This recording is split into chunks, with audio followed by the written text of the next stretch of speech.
Article 18 of the Constitution gives the privilege to the Defense Army officers to hold their ranks even after their retirement. It is said that rank never retires. You have to understand its background and context because our Constitution has given this special privilege for officers which otherwise seems to be much against the very philosophy of equality in a democratic country. The nature of defense service duties and responsibilities is much different compared to other government and private sector jobs. Defense services are commissioned through President of India. It means that a commissioned officer holds the position of that authority. That authority is directly derived from sovereign powers and is commissioned according to the officer's rank by India's president. Unlike other government servants, this has many implications. Other than the operational tasks, an officer is responsible for the soldier's life for whom the command has been given. The officer's responsibility for his team is similar to the responsibility of a family head, or a better metaphor would be how a patriarch or matriarch is responsible to protect a clan. Only a commissioned officer can act as commanding officer.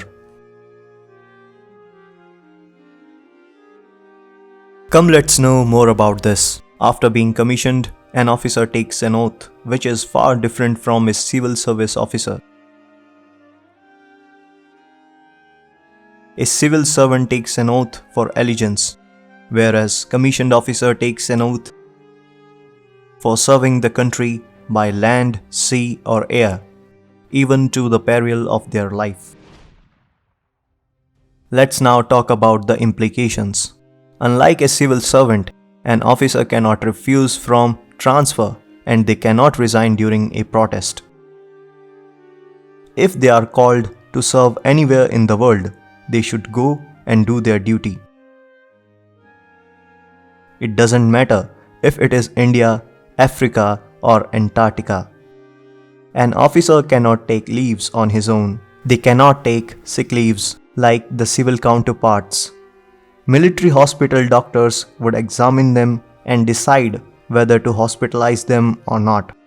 This isn't an overstatement if someone says that an officer's life is a property of state.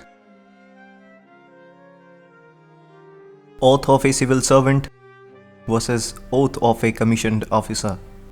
Comparing them would be interesting.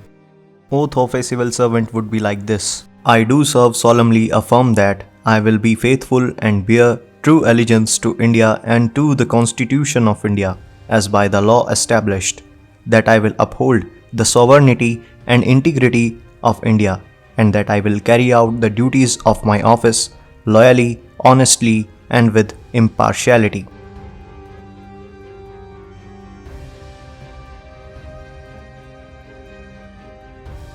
And now let's listen to the oath of a commissioned officer. I hereby solemnly swear that I will bear true faith and allegiance to the Constitution of India as by the law established, and that I will, as in duty bound, honesty and faithfully serve the regular army of the Union of India and go wherever ordered by land, sea, or air, and that I will observe and obey all commands of the President of the Union of India and the commands of any officer set over me, even to the peril of my life.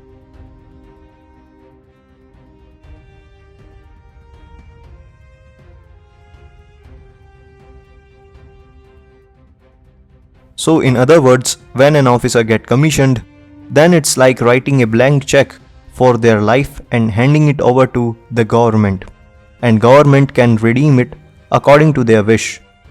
When a soldier retires, they become veteran and won't be in service, but their ranks won't ever be decommissioned, and soldiers even after their retirements are allowed to use their ranks. That's why it is said, once a soldier, always a soldier.